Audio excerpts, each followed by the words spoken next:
À 56 ans, Lara Fabian semble enfin laisser entrevoir une vérité que ses chansons avaient peut-être murmurée depuis longtemps. Derrière « Je t'aime », il y aurait eu une blessure plus intime, plus brûlante encore. Selon certains fans, cette blessure porterait un nom, Patrick Fiori, l'homme qu'elle aurait autrefois vu comme l'homme de sa vie, avant que leur histoire, admirée comme un conte de fées, ne devienne l'un des souvenirs les plus douloureux de sa vie. On raconte que les histoires les plus dangereuses ne commencent pas toujours par un scandale, mais par une évidence. En 1998, Lara Fabian et Patrick Fiori se croisent alors que leur carrière brille sous une lumière intense. Elle, voix volcanique venue de Belgique, passée par le Québec, capable de faire trembler une salle avec une seule montée de « Je t'aime ». Lui, chanteur au charme méditerranéen, silhouette romantique et timbre chaleureux, porté par une popularité grandissante dans la chanson francophone. Selon plusieurs récits repris par les fans, le rapprochement aurait été rapide, presque magnétique, comme si deux artistes habitués à chanter l'amour avaient soudain l'impression de le reconnaître dans la vraie vie. Rien ne permet d'en faire une certitude absolue, mais une chose demeure troublante. À partir de ce moment-là, leur relation a cessé d'être seulement une affaire de cœur. Elle est devenue une image, une promesse, presque un mythe. Pour une première partie du public, Lara et Patrick incarnaient le couple idéal, deux voix, deux sensibilités, réunies par la même intensité. Les admirateurs voyaient en eux une sorte de conte moderne, comme si la chanteuse qui semblait arracher son cœur sur scène avait enfin trouvé l'homme capable de recevoir ce cœur sans le juger. Mais une seconde lecture, plus prudente, existe aussi. Certains observateurs estiment qu'une telle passion, entre deux artistes exposés, portait déjà en elle une fragilité. Deux carrières en ascension, deux calendriers épuisants, deux égos artistiques sollicités par le succès. Cela pouvait-il rester simple? Ce qui rend l'histoire encore plus forte, c'est cette phrase souvent associée à Lara. Patrick aurait été pour elle l'homme de sa vie. Si cette formule doit être répétée avec précaution, elle révèle au moins l'ampleur de l'espoir que les fans prêtent à cette relation. Dire qu'un homme est celui d'une vie, ce n'est pas seulement parler d'attirance. C'est imaginer un avenir, une paix, un refuge après les tempêtes. Or, Lara sortait déjà d'un parcours sentimental et artistique complexe, notamment marqué par Rick Allison, compagnon et collaborateur majeur. Avec Patrick, certains pensent qu'elle ne cherchait pas seulement l'amour, mais une renaissance, la possibilité d'être aimée autrement que comme une icône vocale ou une femme blessée. Pourtant, plus leur couple fascinait, plus il devenait vulnérable. Un regard, un sourire, une absence, une réponse en interview pouvaient être interprétées, commentées, amplifiées. La célébrité transforme parfois les gestes banals en indices et les silences en aveux. Était-ce encore une histoire vécue par deux personnes ou déjà une histoire racontée par les autres à leur place? Voilà la question qui divise. Les romantiques affirment que leur amour était trop vrai pour survivre à la pression extérieure. Les sceptiques pensent qu'il était peut-être trop intense pour durer, même sans les médias. Et à ce stade, un détail doit rester en tête. Lara évoquera plus tard l'effondrement de cette période avec une expression si sombre qu'elle ressemble moins à une peine de cœur qu'à une scène de cauchemar. Pourquoi employer des mots aussi durs pour une histoire commencée comme un rêve? Cette réponse, nous la garderons pour la fin. Retenons ceci. En 1998, Lara Fabian et Patrick Fiori ne seraient pas seulement entrés dans une histoire d'amour, ils seraient entrés dans un piège de lumière. Ce qui aurait dû rester un refuge intime serait peu à peu devenu une scène supplémentaire. C'est peut-être là que la relation entre Lara Fabian et Patrick Fiori a commencé à se fissurer, non pas dans un grand fracas visible, mais dans cette pression silencieuse qui s'installe lorsque tout le monde regarde. Dans la chanson, le public croit souvent connaître les artistes parce qu'il connaît leurs blessures chantées. Il entend une voix trembler, voit une larme sur scène, puis imagine avoir accès à la vérité. Avec Lara, cette confusion était encore plus forte, car elle ne chantait pas l'amour comme un simple thème musical. Elle semblait l'habiter, le subir, le livrer à chaque note. Quand son nom a été associé à Patrick, beaucoup ont voulu lire leur histoire comme le chapitre secret d'une ballade romantique. Deux courants s'opposent encore. Le premier estime que la médiatisation était presque naturelle. Lara et Patrick étaient jeunes, talentueux, admirés, et leur couple offrait au public une incarnation réelle des chansons qui parlent d'absolu. Dans cette vision, l'attention n'était pas hostile. Elle venait d'une fascination collective. Mais le second courant est plus sombre. Il suppose que cette fascination s'est transformée en intrusion, puis en étouffement. Selon cette lecture, chaque apparition, chaque distance, chaque sourire ou absence de sourire devenait matière à interprétation. Or, un amour surveillé cesse parfois de respirer. Lara n'a jamais donné l'image d'une femme froide face à ses sentiments. Au contraire, elle semble avoir traversé l'amour sans véritable armure. Si Patrick représentait réellement pour elle une figure essentielle, alors la moindre rumeur pouvait devenir une blessure de plus. La célébrité ressemble parfois à une vitre sans rideau. Elle donne l'illusion de protéger, mais elle expose tout. Vers 2000, la rupture serait survenue dans un climat que plusieurs fans décrivent comme douloureux. Il faut rester prudent.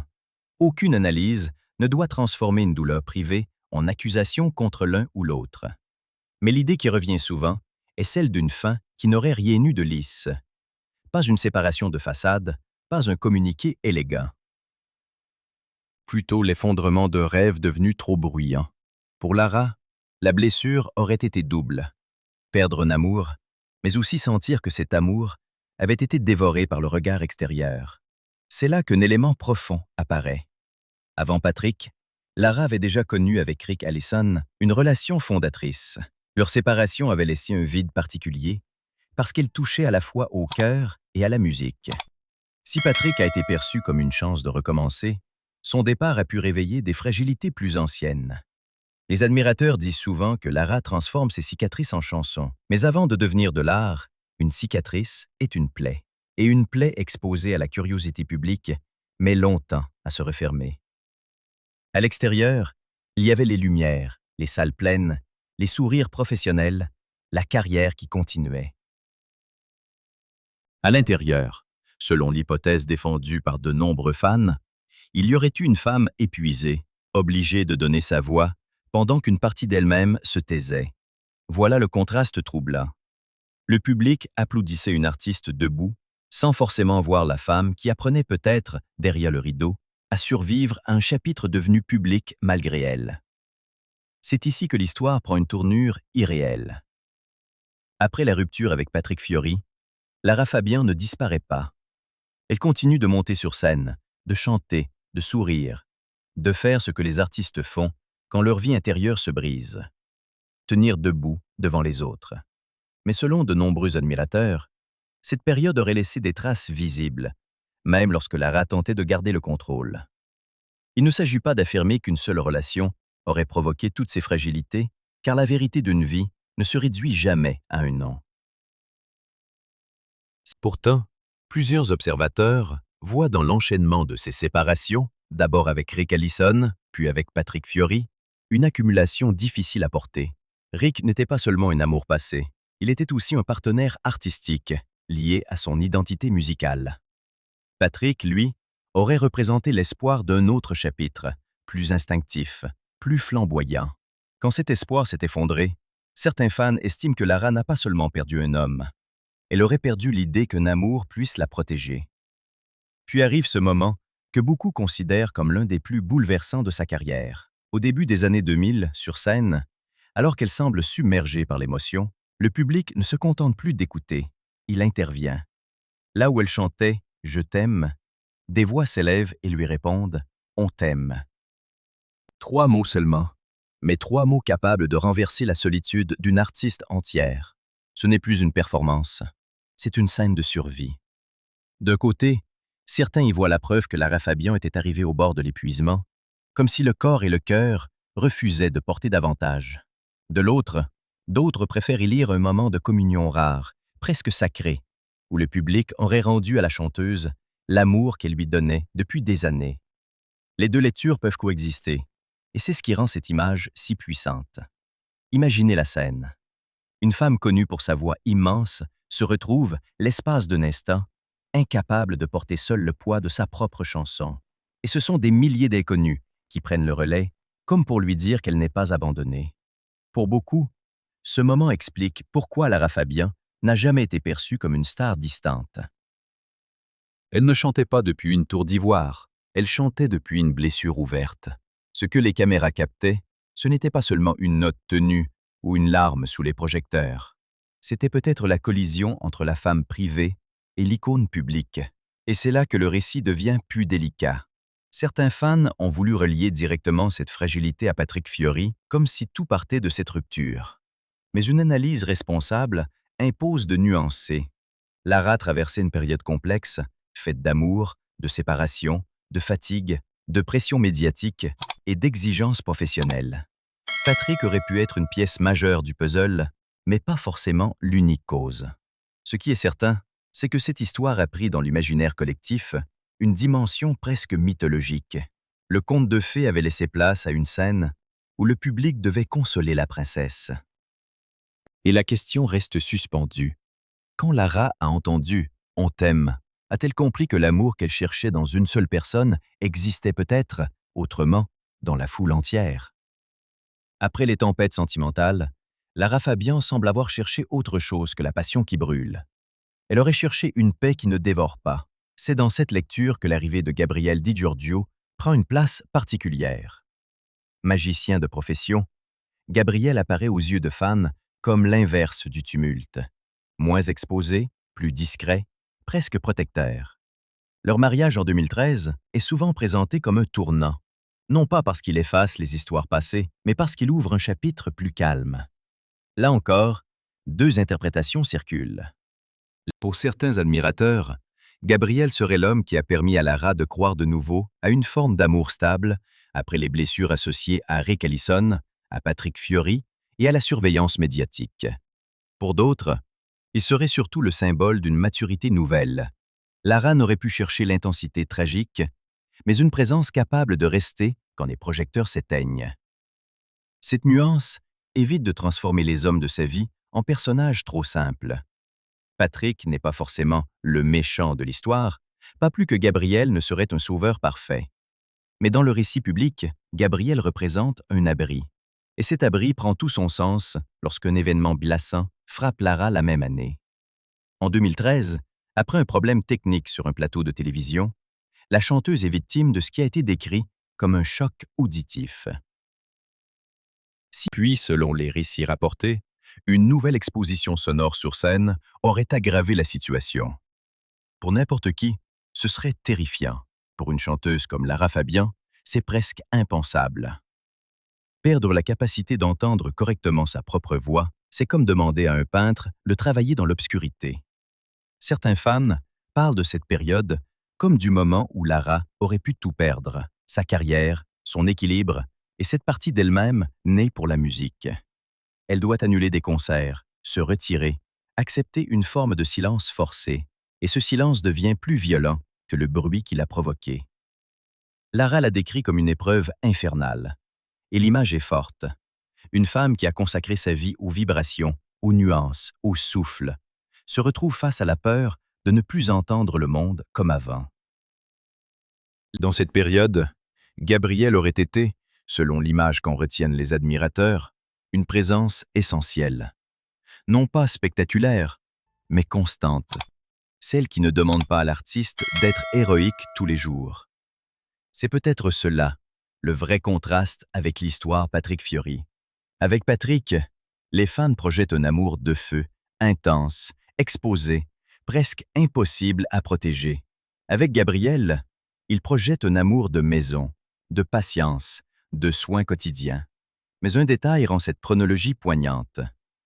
L'année même où Lara se marie, l'année de la reconstruction affective, elle affronte aussi la menace la plus brutale pour son identité d'artiste. Comme si la vie lui disait « Tu as trouvé un refuge, maintenant, prouve que ta voix peut survivre au silence. » Chez Lara Fabian, chaque histoire semble devenir une épreuve de vérité. Patrick aurait testé sa foi en l'amour. Le choc auditif aurait testé sa foi en la musique. Et Gabriel aurait montré que parfois, le plus grand amour n'est pas celui qui fait trembler la scène, mais celui qui reste à côté de vous quand le monde devient muet.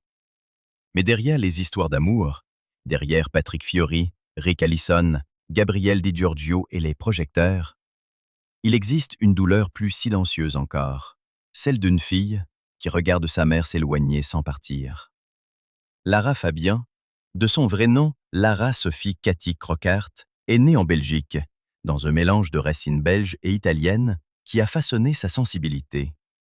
Son père, musicien, lui transmet très tôt cette idée que la musique n'est pas seulement un métier, mais une langue familiale, presque une respiration. Lara étudie, travaille, se forme au Conservatoire royal de Bruxelles, puis ose quitter l'Europe pour le Québec afin de recommencer plus loin, plus librement. Cette trajectoire explique peut-être pourquoi ses chansons semblent toujours porter une mémoire, celle des pays quittés, des amours perdus, des femmes aimées, des blessures transformées en voix. Et puis un jour, la mémoire devient justement le lieu du drame. Sa mère, Louisa, est atteinte d'une démence à corps de Lewy, une maladie qui, selon ce que Lara a pu évoquer publiquement, aurait peu à peu emporté des fragments de présence, de reconnaissance, de quotidien. Il faut ici parler avec une immense prudence, car la maladie d'un parent n'est pas une matière à sensation. Pourtant, dans le récit émotionnel de Lara Fabian, cette épreuve pèse lourd. Les fans ne spéculent plus seulement sur un chagrin amoureux, ils voient une femme confrontée à quelque chose de plus cruel que la rupture, l'effacement. Quand un amour se termine, il reste au moins les souvenirs. Quand une mère oublie, même les souvenirs semblent menacés. La chanson « L'oubli » prend alors une dimension presque insoutenable. On peut l'entendre comme une lettre, une prière, une conversation adressée à celle qui ne répond plus toujours de la même manière. D'un côté, certains auditeurs considèrent que cette chanson dépasse toutes les histoires sentimentales de Lara parce qu'elle touche à l'amour le plus ancien, celui qui précède la scène, les succès, les hommes, les ruptures. De l'autre, certains fans y voient une continuité. Lara aurait toujours chanté la perte, mais ici, la perte ne concerne plus un couple, elle concerne l'origine même de son monde. C'est ce qui rend cette partie de sa vie si bouleversante. Elle qui a bâti une carrière sur la puissance de l'interprétation, découvre une douleur qu'aucune note haute ne peut réparer. Elle peut chanter dans plusieurs langues, le français, l'italien, l'anglais, l'espagnol, toucher des publics immenses, remplir des salles, faire pleurer des inconnus. Mais face à une mère qui s'éloigne dans la brume de la maladie, même la plus grande voix semble fragile. Et c'est peut-être là que Lara Fabian devient plus qu'une chanteuse populaire. Elle devient le miroir d'une expérience universelle. Aimer quelqu'un qui change sous nos yeux. Continuer à lui parler, même quand on ne sait plus exactement ce qu'il comprend. Refuser que l'oubli est le dernier mot.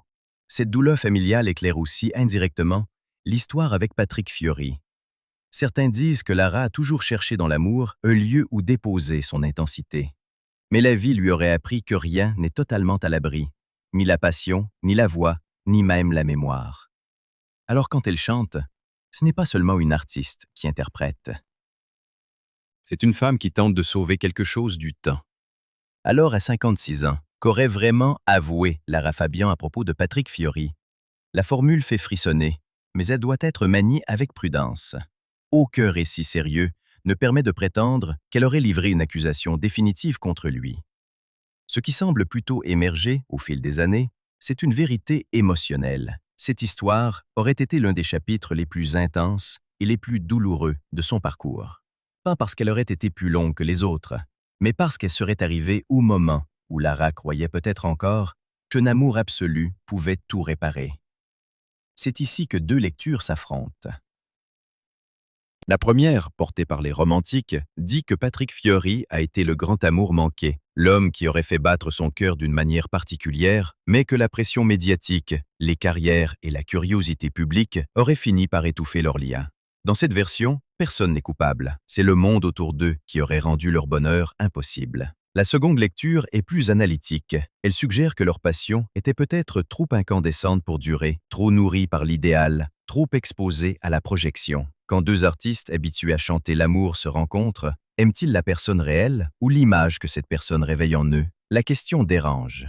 Lara Fabian a souvent été admirée pour sa capacité à transformer l'intime en universel. Pourtant, cette force a un prix. Plus une artiste donne de son cœur, plus le public croit avoir le droit de fouiller ce cœur. C'est peut-être la vraie blessure derrière Patrick Fiori. Non pas seulement la séparation, mais la sensation que leur histoire ne leur appartenait plus.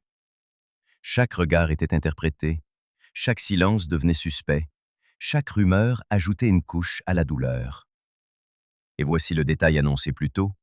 Lorsque Lara a décrit l'effondrement de cette période comme un film d'horreur, ce qui choque n'est pas seulement la violence de l'expression, c'est le contraste avec l'image que le public avait fabriquée. Pour les fans, Lara et Patrick formaient un couple presque féerique. Pour elle, selon cette lecture, la fin aurait ressemblé à une expérience d'angoisse, de perte de contrôle et d'intrusion. Voilà le cœur du mystère. Comment une histoire que les autres trouvaient magnifique a-t-elle pu être vécue de l'intérieur comme quelque chose d'aussi traumatisant? La réponse la plus juste n'est peut-être ni scandaleuse ni accusatrice.